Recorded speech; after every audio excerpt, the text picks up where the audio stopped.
Chers amis, Shalom Vracha ou Beshem Hashem Naaseh ve Natzliach. Nous partons avec un shiur aujourd'hui.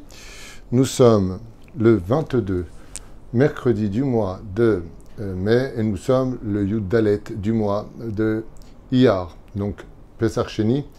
Iloula de deux grandes sadikim aujourd'hui, comme vous le savez tous, Rabbi Meir Baal Hanes et Rabbi Yehuda Bar Ilai. Et le thème qui nous a été donc donné et choisi aujourd'hui sur la biographie d'un tzadik, du choix du Rav. Et je pense qu'aujourd'hui, il n'y a pas mieux que pour Bezrat Hashem citer Rabbi Meir Baal Hanes, Ruto Yagen al Kol Am Israël, que nous allons étudier ensemble, shiur acheté par Sandra Chava, ou Ava, pour la refoua shlema de sa fille Sabrina Grossi Bat Chava, Sandra Grossi Bezrat Hashem, Shakadosh Baruch Hu ishlach la refoua shlema achlama meira u briyut etana, Ela de Meir Haneni, c'est le cas de le dire, Ela de Meir Haneni. Bezrat Hashem, car le mérite de Rabbi Meir Baal Hanes tagen aleh lechaim tovim ul shalom. Elle demande aussi pour la libération de tous nos otages, protection shekol chayalen, ou une grande geoula shlema pour tous les venus Israël, Bezrat Hashem, et que l'on n'entende que de très bonnes nouvelles avec l'aide d'Hashem. On pensera à une grande refoua shlema aussi pour tous les malades d'Israël, et j'ai beaucoup de téléphones dans ce domaine. Alors une grande refoua shlema pour tous les ptsuim, tous les blessés, toutes les personnes malades, qu'Akadosh Baruch Hu vous comble de achlama meira bebriut etana. Yeshuot ve Nechamot. On commence tout de suite ce shiur avec donc tout simplement Rabbi Meir Baal Hanes. Alors on me demande un choix d'un tzaddik. Aujourd'hui c'est Saïloula, donc Kinematov ou Manaim. Et sans plus tarder, nous ouvrons avec Bezrat Hashem ce qu'a dit un jour un autre Rabbi Meir, Baba Meir, que tout le monde connaît sous le nom de Rabbi Meir Abu Hatzer Azecher Tzadik Vekadosh Tivracha, le fils de Baba Saleh, qui a repris un verset de nos sages qui dit Dagot belev ish tasichena tesichena leacherim. Quand une personne a des soucis dans son cœur, vous savez que malheureusement, les soucis, l'anxiété provoquent des maladies. On peut développer un cancer avec de l'anxiété, de la tristesse. Et donc, il est impératif d'être toujours confiant en Dieu et d'être saméach si on veut préserver sa santé, comme tout le monde le sait d'ailleurs. Oufren, à propos de ce verset, Dagot belev ish tesichena leacherim. Quand tu as des problèmes dans ton cœur, Rabbi Meir Abu Hatzera, il disait à la Vachalom, le fils de Baba Saleh, quand tu as des problèmes dans ton cœur, parle-en à une autre personne. Les acherim parlent à d'autres personnes. Au niveau du pshat, tout le monde sait très bien que le fait de se vider un peu de toute cette boue qui est à l'intérieur de nous, sur des injustices qui sont subies, sur des fausses accusations, sur toutes sortes de choses qui nous portent préjudice au niveau de notre conscience, de notre cœur, ou que la méchanceté des uns et des autres, comme on peut le constater, comme on dit nos chachamim, qu'à la fin des temps, ce seront ceux qu'on aime le plus qui nous feront le plus de mal. Donc on peut très facilement imaginer combien, Béhémet, on est dans une situation compliquée dans cette génération où beaucoup de personnes feraient bien de vérifier s'ils ont un cœur de pierre ou un cœur de chair. Et donc on se fait du mal. Et quand on va se confier, quand on va expliquer un petit peu ses soucis, le pourquoi des choses, eh bien automatiquement, c'est une façon de se consoler. Le fait de raconter un peu nos soucis permet pour chacun de nous de nous consoler. Aval, Baba Meir alav shalom, il a dit, regarde bien ce qui est marqué dans ce verset. Dagod belev ish tesichena leacherim. Qui c'est acherim? Qui est l'autre? Alors on ne parle pas du psychologue qui effectivement va nous faire du bien parce qu'il va nous écouter. Mais acherim, c'est le surnom qu'on donne à ce grand Tana Eloki, élève de Rabbi Akiva, Rabbi Meir Baal Hanes. On lui a donné 3 noms dans le Talmud, Rabbi Nehorai, Rabbi Meir et Acherim. Pourquoi est-ce qu'on l'appelait Acherim? Parce qu'il a été l'élève d'un autre très grand Tana, du nom de Elisha ben Abouya, qui a été Kofer Batorah. Étant donné qu'il a rejeté la Torah, ce grand Tana, mais qu'il est resté Talmid Chacham, et qu'il a appris de lui alors qu'il est rentré dans les forces du mal, les forces du mal ont un surnom en hébreu qu'on appelle Acherim, les autres, l'autre. Et donc, étant donné que Rabbi Meir Baal Hanes a appris la Torah de ce grand Tana Eloki qu'on appelait qu'on appelait Elisha ben Abouya, eh bien, on lui a donné le surnom de Acherim. Tu as pris la Torah de Acherim, alors toi aussi on va t'appeler Acherim. Et de là, Rabbi Meir Abu Hatzera, le fils de Baba Saleh, a dit Da'agod belev ish tesichena le'acherim. Quand tu as des problèmes dans ton cœur, si tu as des soucis, il y a une très bonne adresse. Qui va chez Rabbi Meir Baal Hanes, qui lui est appelé Acherim, et cela te consolera. Pourquoi? Parce que Rabbi Meir Baal Hanes était tellement connu pour l'amour de son peuple, a tellement fait de prières, relever l'étendard et la fierté du peuple d'Israël, que Baruch Hashem, à un tel point qu'il était capable d'apprendre d'une personne qui était rachat, renégat de Dieu lui-même, mais qui avait de la Torah au point de dire qu'il sait manger le fruit et jeter la clipa. Le niveau de Rabbi Meir est tellement puissant en Torah qu'on dit qu'on ne pouvait pas descendre dans la profondeur de ses analyses talmudiques.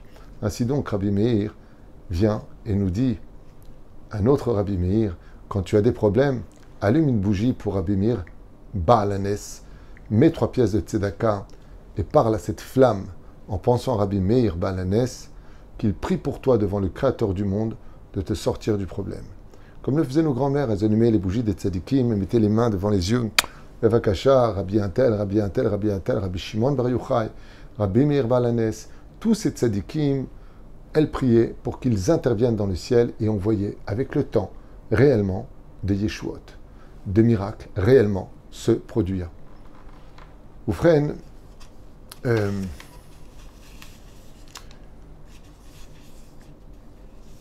j'ai plusieurs histoires à vous raconter que j'ai notées ici brièvement à propos de Rabbi Meir Baal Hanes. La première histoire qu'on a avec lui, qui vont définir 3 points chez lui, 3 points essentiels. La première histoire concerne Rabbi Meir Baal Hanes sur un récit qui est très peu connu de lui, qu'on retrouve dans sa biographie, dans les Midrashim. C'est quand Rabbi Meir, déjà si instruit en Torah et d'une piété hors du commun, à l'âge de 19 ans, va rendre visite à un compagnon d'études. Il monte à Jérusalem et voilà qu'il tape à la porte. Une femme très couverte, qui paraissait très pieuse, la femme de son compagnon, ouvre la porte et reconnaît Rabbi Meir Baal Hanes, pourtant si jeune, mais déjà tellement connu pour ses miracles. Et voilà qu'elle le reçoit, lui dit « Rentrez, Kvod Harav, quelle sroute, vous honorez ma maison, et puis attendez-le, il ne va pas tarder. En attendant, vu le voyage que vous avez fait du nord d'Israël, je vais vous servir un repas. Nous laissons la porte ouverte comme le demande la halacha. » Et voilà qu'elle donne à manger Rabbi Meir, qui avait faim, qui était fatigué, qui était épuisé du chemin et qui avait besoin de parler à sa chavruta. Puis voilà qu'elle lui sert un verre de vin, donc elle lui pose la cruche, et Rabbi Meir verse un peu de vin. Mais il était tellement fort, au point qu'on se demandait si elle n'avait pas mis quelque chose pour l'endormir. Et effectivement, à peine eut-il fini son repas, qu'il fit la bracha acharona, et puis après son birkat Hamazon, il ne put résister au sommeil qui l'emmena très profondément à s'allonger là où il était. Les heures passent. Le lendemain matin, Rabbi Meir, qui avait l'habitude de se lever très tôt, lui qui était la réincarnation du roi David, eh bien, se retrouve dans une posture à laquelle il n'était pas habitué. Et voilà que cette femme passe devant lui, chutzpanit, sans kissouille, femme mariée, sans kissouille. Et elle le regarde, et avec un ton charmeur, elle lui dit « Alors, tu as bien dormi ?» Comme si qu'ils étaient copains-copines. Et Rabbi Meir comprendra tout de suite que cette femme était une Réchaïte Gmoura et qu'elle s'était déguisée en tant que religieuse pour attirer lo aleinu lo alechem, les pires fautes dans la maison d'un juif. Donc Rabbi Meir va immédiatement aller au Beddin, dénoncer cette femme sur ce qu'il s'était passé, car il a compris qu'elle avait abusé de lui alors qu'il était totalement inerte et endormi. Le Beddin de Jérusalem va décréter Rabbi Meir innocent, en tout et pour tout. Rabbi Meir s'en voulait tellement. Il dit « Je sais que les choses se sont passées dans mon sommeil, que je n'y suis pour rien, ce qu'on appelle Beshogeg en hébreu. Mais comment j'ai mérité du ciel de ne pas être protégé d'une telle faute ?» Et Rabbi Meir a refusé ce psaq-din. Alors il est monté à Tzipori. Et là-bas, il a réuni un Beddin, il a expliqué les choses, il a demandé de recevoir un knas, une punition, quelque chose qui lui ferait payer ce qui lui était arrivé. Et le Beddin de Tzipori a décrété comme le Beddin de Jérusalem qu'il était absolument innocent et qu'il n'avait rien à payer, ni dans ce monde, ni dans l'autre, mais que cette réchaïte, elle devrait payer. Alors qu'est-ce qu'a fait Rabbi Meir? Il s'est rappelé, lui qui connaissait parfaitement la Torah, c'est le seul Tana qui s'est permis de changer une lettre de la Torah. Rabbi Meir avait atteint l'état d'Adam Arishon avant la faute, avant que le mot or ne devienne or, avant que la lumière ne se transforme en peau. Donc on a changé le Aïn avec le Aleph. Mais il était d'un tel niveau de Gdusha, Rabbi Meir, que quand il arrivait à la conséquence de la faute, duquel il a marqué le mot or, il n'a pas pu l'écrire avec Aïn, il l'a écrit avec le Aleph. Ce qui fait que le seul Sefer Torah de l'histoire du peuple d'Israël, qui est un peu différent de tous les autres Sefer Torah, mais qui est resté caché au niveau de Rabbi Meir uniquement, c'est son Sefer Torah, où là-bas, au lieu de marquer Vayas Hashem Elokim Ktonot Or, il a marqué Ketonet Or. Il a fait un vêtement de lumière pour vous dire tellement le niveau de Rabbi Meir était élevé en Torah. Et il se rappelle une chose, un animal ne peut attaquer un homme que s'il voit non pas un homme mais un autre animal. Donc quand on a une faute sur nous, on crée un ange sombre et négatif qui a une âme animale, puisqu'elle vient de notre côté animal pour lequel nous avons fauté. Qu'est-ce que fait Rabbi Meir? Comme le Bédin l'avait rendu 2 fois de suite innocent sans lui donner la moindre punition, il rentra dans la forêt, là où se trouvaient des ours sauvages, bruns, et des lions de toutes sortes de félins. Et bien sûr, à peine arrivé dans la forêt, tous les animaux se sont prosternés devant Rabbi Meir Baal HaNes. Tous se sont prosternés. Rabbi Meir était fatigué, un peu désespéré. Il s'est assis et à sa grande surprise, les lions se sont mis autour de lui pour créer comme une espèce de fauteuil, comme pour le Rachem Kadosh, comme pour Daniel. Et donc il a compris que Bémet, il n'avait pas de faute, il n'y était absolument pour rien. Alors il s'est mis à pleurer. Il est resté dans cette forêt autour des animaux et il s'est mis à pleurer, le Créateur du monde. Maître du monde, je sais que je suis innocent, jamais de ma vie j'aurais fauté, jamais de ma vie, ni en pensée, ni en parole, ni en action, j'aurais pu commettre une telle erreur. Mais étant donné que cela m'est arrivé, je t'en supplie, même si je suis innocent, punis-moi d'avoir été digne d'une telle innocence, mais malgré tout pris pour la Havéra. Il passa toute la nuit à pleurer le Créateur du monde et se retourna vers un lion sur lequel il lui demanda de le punir. Et le lion, sur l'ordre divin, accepta de donner un coup de griffe assez violent dans la jambe de Rabbi Meir Baal HaNes, qui le fera boiter jusqu'à la fin de ses 120 ans de vie, où il finira par être enterré debout, car Rabbi Meir était tellement grand en Torah qu'il a dit que pour la résurrection des morts, s'il était allongé, il perdrait quelques secondes d'étude de courir vers le Beth Midrash dès que viendra le moment de la Géoula, de la rédemption finale et de la résurrection des morts. Ce qui fait qu'il est enterré debout avec son bâton jusqu'à aujourd'hui à Tibériade. C'était la première histoire pour nous montrer combien Rabbi Meir était quelqu'un de minutieux, quelqu'un qui aimait la justice et qui ne supportait pas la faute, à plus forte raison quand elle était chez lui. Voyons combien Rabbi Meir était humble. On nous raconte qu'un jour, alors qu'il faisait ses drachotes, les hommes étaient devant, ensuite il y avait un voile, un rideau, et derrière ce rideau se tenaient les femmes. Et Rabbi Meir enseignait la Torah de cette façon-là. Et un jour, alors qu'il s'était attardé au chiour, plus que prévu, une des femmes qui était donc derrière ce rideau avec beaucoup d'autres femmes sont rentrées tard à la maison. Et Rabbi Meir prenait le même chemin que cette femme qui rentrait chez elle. Et voilà que quand elle rentrait à l'intérieur, le mari se jeta sur sa femme et puis commença à l'insulter, à l'incendier, et puis en même temps à parler du mal du Rav.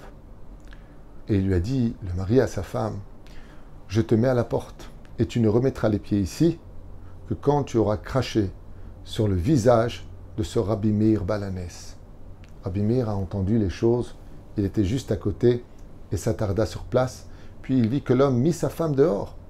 Alors Rabbi Meir fit semblant de gratter son œil et de dire « Oh madame, s'il vous plaît, pouvez-vous me rendre un service? Est-ce que vous pouvez cracher, s'il vous plaît? J'ai une grave poussière qui est dans l'œil. Est-ce que vous pouvez me cracher juste devant la fenêtre du mari ?» Et la femme s'exécuta pour rendre service à Rabbi Meir, qui en réalité n'avait rien dans l'œil, juste qu'il a préféré qu'on lui crache au visage et de vivre un shlom bayit, de faire vivre un shlom bayit, qu'elle puisse retourner chez son mari, quitte à se faire humilier et à recevoir de la salive dans l'œil. Comme ça a été Rabbi Meir Baal HaNes, d'une humilité extrême au point de s'annihiler totalement, juste pour qu'il y ait le shalom dans un foyer. Aya Rabbi Meir Baal HaNes. Encore une histoire qui qui caractérise complètement la gdusha, la grandeur et l'extraordinaire sagesse de Rabbi Meir Baal HaNes, c'est ce fameux maasé où un jour il arriva dans une auberge. Et là-bas se trouvait une personne de mauvais augure, une espèce de manipulateur qui était en une association avec la mafia de l'époque. Et il avait l'habitude de recevoir des invités chez lui, jusqu'à ce que toutes les chambres de son hôtel, enfin de son auberge, soient pleines. Et vers les coups de 2 heures du matin, dans une panique extrême, se mit à hurler « Sortez vite, prenez toutes vos affaires, sortez, sortez !» Il avait l'habitude d'inventer toutes sortes de choses. Il y a le feu, il y a des épidémies, il se passe des choses graves, je dois partir en urgence. Et donc tout le monde partait de façon assez paniquée, en courant et en le suivant. Et voici qu'il avait l'habitude de les emmener à peu près à 500-600 mètres à l'intérieur de la forêt, où là-bas, plusieurs brigands les attendaient et les dévalisaient de tout ce qu'ils possédaient. Une fois, Rabbi Meir arriva avec ses élèves dans cette auberge, et à 2 heures du matin, alors qu'il était en train d'étudier la Torah, il entend de façon paniquée « Vite, sortez vite, sortez vite !» Et là, Rabbi Meir sort de la chambre et dit à ses élèves de rester à l'intérieur, vient voir l'aubergiste et lui dit « Ah non, mais moi, de toute façon, je ne sortirai pas d'ici et ne partirai pas d'ici sans mon petit frère. » Alors il lui a dit « Sans votre petit frère, et comment il s'appelle ?» Il lui a dit « Mon petit frère s'appelle Kitov. » Il dit « Allez le réveiller et qu'il parte avec vous. Il faut faire vite. » Il lui a dit « Non, mais il n'est pas là, mon petit frère. Il vit dans le quartier des pauvres. Donc, si vous voulez que je vienne avec vous, il n'y a pas de problème. Allez chercher dans le quartier des pauvres et nous partirons. » Cet aubergiste comprit qu'il n'avait pas le choix et courut dans le quartier des pauvres. Et là, il se mit à crier, alors que les gens dormaient par centaines, à droite et à gauche, sur des paillasses, dû à leur manque d'argent. « Kitov, Kitov, le frère de Rabbi Meir, Kitov, Kitov !» Et bien sûr, tout le monde lui disait « Tais-toi, tu nous saoules, va-t'en d'ici, chut !» Et il ne le trouva pas. Ne l'ayant pas trouvé, alors il arriva à l'aube, à l'auberge. Et il lui a dit « Écoute, je ne sais pas ce que tu me racontais avec ton frère, j'ai cherché dans tout le quartier des pauvres, et il était nulle part. » Et il dit « C'est normal. Il vient d'arriver. » Il dit « Il est où ?» Il est juste derrière toi. Et à ce moment-là, le soleil se levait. Alors il lui a dit « Mais il n'y a personne. » Il lui a dit « Si, il y a le soleil, car quand Dieu, Akadosh Baruch Hu, le créateur du monde, a créé le monde, il a marqué là-bas « Vayar Elohim et Hayom Kitov ». Quand Dieu a créé le jour, il a dit « Kitov ». Il lui a dit « Le meilleur ami de l'homme, c'est pas l'obscurité, c'est quand il fait jour et qu'il sait où il pose les pieds pour ne pas tomber dans le piège des brigands comme toi », lui a dit Rabbi Meir. C'est une deuxième histoire qui démontre comment Rabbi Meir n'était pas un homme qui était facile à arnaquer et combien il réfléchissait avec beaucoup d'humour, tout en utilisant toujours des versets de Torah pour qu'aucune parole de Chol ne rentre dans sa bouche. Comme il appelait son petit frère, il aurait pu donner un nom ou un prénom. Il a dit Kitov, rappelant que Kitov, c'est quand Dieu a créé Baruch Hashem, la lumière du jour. Encore une histoire de ce géant de la Torah, toujours dans une auberge, avec un homme qui, malheureusement, avait l'habitude d'arnaquer les gens. Et donc, dans cette auberge, il arriva la veille de Shabbat, lui et ses élèves, Rabbi Meir Baal HaNes, et chacun arrivait avec l'argent de son labeur, il travaillait, étudiait. Et donc, ils ont demandé, est-ce que l'aubergiste pourrait garder leur argent et le mettre de côté. L'aubergiste, qui avait l'habitude de voler les invités, leur dit, bien sûr, absolument, je vais prendre votre argent, regardez, je vais le mettre ici, vous inquiétez pas, Motzei Shabbat, vous pourrez ainsi donc le récupérer. Seulement, quand il est venu prendre l'argent de Rabbi Meir lui-même, Rabbi Meir, qui connaissait le secret don, lui a dit « Comment t'appelles-tu » Il lui a dit « Qui dort ?» Il lui a dit « Qui dort hein ?» Il lui a dit « Moi, j'ai pas d'argent à te donner, j'ai déjà quelqu'un qui me garde mon argent. » Qu'est-ce qu'a fait Rabbi Meir? Juste avant l'entrée de Shabbat, il rentre dans le cimetière et enterre son argent là-bas. Motzei Shabbat, il retourne au cimetière et sort son argent, et là, avec lui. Tandis que les élèves attendaient Rabbi Meir pour trouver une solution. Qu'est-ce qui se passe? Eh bien, l'aubergiste nie avoir reçu la moindre somme d'argent, n'a signé aucun papier et donc n'ont pas de témoin. Ainsi donc, c'est leur parole contre la sienne. Rabbi Meir, dans sa grande sagesse, dit à ses élèves, eh bien, si cet aubergiste dit qu'il n'a pas pris votre argent, pourquoi est-ce que vous l'enquiquinez? Laissez-le tranquille. Les élèves vont suivre Rabbi Meir et leur dit, ne vous inquiétez pas, vous allez récupérer tout votre argent. Il appela un de ses élèves, il lui dit, viens avec moi. Ils arrivèrent dans la maison de l'aubergiste, alors que l'aubergiste était dans son auberge, et là une femme ouvrit la porte. Elle dit, oui, qu'est-ce que je peux faire pour vous? Il dit, voilà, c'est Kidor qui nous a envoyé vous dire que vous devez rendre tout l'argent qui vous a amené cette nuit, pendant Shabbat Kodesh, vous devez le rendre à tous les élèves qui sont dehors. Non, non, non, non, non, mon mari m'aurait jamais demandé de rendre de l'argent, ça c'est impossible, je le connais. Elle a dit, ah si, il nous a dit qu'il vous avait intérêt à obéir, et pour preuve, eh bien, il a mangé tout à l'heure des petits pois que vous lui avez tout simplement cuisinés. La femme réfléchit, elle dit effectivement, je lui ai fait des petits pois, il n'y avait personne, il n'y avait que lui et moi. Ok, si c'est le signe qu'il a donné, alors c'est que c'est vraiment lui. Et elle remit l'argent dans les mains de Rabbi Meir, qui puisse le donner par la suite aux élèves. Voilà que quand l'aubergiste arriva le soir et qu'il entendit de la bouche de sa femme qu'il avait rendu tout l'argent qu'il avait volé, il s'en prit à sa femme, la jeta fortement, et elle trouva la mort en se cognant la tête contre la cheminée. Il perdit absolument tout et n'eut pas eu d'autre choix que de s'enfuir. En attendant, les élèves ont posé la question à Rabbi Meir Baal HaNes et lui ont dit « Mais comment est-ce que vous saviez qu'il avait mangé des petits pois ?» Il dit « Tu sais, chez nous les Juifs, on a une belle mitzvah qui s'appelle Maïm Achronim Chova. Quand on mange du pain, quand on mange quelque chose, on se lave les mains. Et on a les minhag d'essuyer aussi notre bouche pour avoir une bouche propre, pour faire le Birkat Hamazon. Mais les Réchaïm, eux, ils mangent sans bénédiction, ils mangent salement, ne font pas de Birkat Hamazon. Ce qui fait que ce matin, en lui parlant, je me suis rendu compte que sur les poils de sa moustache, il avait de la sauce qu'on cuisine en général avec des petits pois. Il avait un tout petit bout de petits pois aussi qui était coincé dans les poils de sa moustache, ce qui m'a donné le signe que ce matin, il venait manger tout simplement des petits pois. La Rot Chochmato chez le Rabbi Meir Baal HaNes, Alav Shalom. Et pour finir, cette biographie magnifique de Rabbi Meir Baal HaNes, ce fameux Elad et Meir Haneni. On raconta un jour que la fille, d'ailleurs sa belle-sœur, de Rabbi Hanania ben Teradion, Zecher Tzadik Vekadosh Ivracha, celui qui fit partie des 10 martyrs qu'on enroula d'un Sefer Torah et qu'on brûla vivant, avec une éponge mouillée sur son cœur pour qu'il puisse résister à la mort, mais subir la souffrance du feu. Il avait une fille, Rabbi Hanania ben Teradion. Et la Gemara nous raconte qu'alors qu'elle marchait, tout simplement, 2 Romains qu'elle l'observa. Et elle avait une façon de se déplacer très princière, comme ça, très belle, beaucoup d'élégance. Et les 2 Romains ont dit, waouh, comme ils sont beaux les pas de cette jeune fille d'Israël. Elle, ayant entendu ce qu'avaient dit les 2 Romains, a essayé d'améliorer encore plus ses pas, comme si qu'elle cherchait à leur plaire.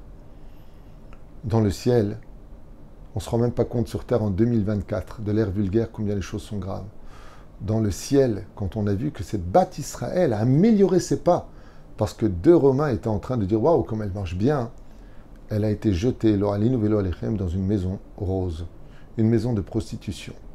Mais étant donné qu'elle n'avait jamais été impudique et qu'elle ne s'était jamais donnée à aucun homme, Dieu fit un miracle pour elle, où elle eut son marzor, son cycle, de façon continue. Et donc personne ne put la toucher. Elle était là-bas, mais elle était protégée grâce à un système de règles qui ne cessait de se renouveler constamment de façon surnaturelle. Et voilà que pour la sortir de là-bas, eh bien, Rabbi Meir n'a pas hésité à aller la chercher. Et il savait qu'en soudoyant pour de l'argent important, une belle somme d'argent, le responsable de cet endroit, eh bien, il la libérerait. Et voilà qu'il lui dit, le problème, c'est que si je libère cette jeune fille, comment je vais m'expliquer vis-à-vis du commissaire? Il lui a dit, ne t'inquiète pas. Quoi qu'il arrive, quoi que l'on te fasse, si tu es en danger, tu prononceras 3 fois le nom Elad Meir Haneni, Elad Meir Haneni, Elad Meir Haneni, et je viendrai te sauver. Et ainsi fut fait. La fille fut libérée. Rabbi Meir ramena sa fille dans la maison. Puis elle se maria. Kedat Moshe Israël. En tout cas pour le geôlier, pour le responsable de là-bas, eh bien, lui, il a été tout de suite condamné pour avoir pris une somme d'argent et libéré cette jeune fille, car l'enquête mena à ce résultat. Et voilà qu'on lui mit la corde autour du cou, et lui, il s'est rappelé parfaitement de ce nom secret, qui est un nom divin. On ne dit pas Elad de Rabbi Meir, Elad de Meir. Et donc, il s'est mis à crier Elad de Meir Haneni, Elad de Meir Haneni, alors que la corde commençait à se serrer autour de son cou. Et dès qu'il dit 3 fois de suite Elad de Meir Haneni, la corde se brisa et il tomba par terre. Les Romains ordonnèrent de le rependre avec une corde toute neuve, pensant qu'elle était trop vieille. Et le même scénario se reproduit. Il créa Elad et Meir Haneni 3 fois, et la corde toute neuve et épaisse se brisa une fois de plus, le laissant tomber par terre. Alors ils ont essayé une 3e fois de le pendre, cette fois en doublant la corde, et il s'écrie une fois de plus Elad et Meir Haneni, Elad et Meir Haneni, Elad et Meir Haneni, libère-moi. et les deux cordes se sont cassées. Quand le commissaire, le Romain, a vu ça, il a dit apparemment, dans le ciel, on ne veut pas que tu meurs, je préfère ne pas avoir mes mains mêlées à cette histoire, pars avec ta somme d'argent et disparais d'ici. Et ainsi cet homme a été sauvé, et cette histoire qui fut regardée, observée par des témoins oculaires, se propagea sur tout le royaume d'Israël, et ce jusqu'à aujourd'hui, où quand on a des problèmes, si on allume une bougie d'huile d'olive pour Rabbi Meir Balanès, qu'on met 3 pièces, en disant la Ademir Anaini, et la Ademir Aneni, et la Ademir Aneni, il y a de fortes chances, peut-être pas à 100%, je ne sais pas, chacun avec son degré d'Emouna, il y a de fortes chances à ce que chacun de nous vivions un miracle grâce à ce Tana Eloki, Rabbi Meir Balanès.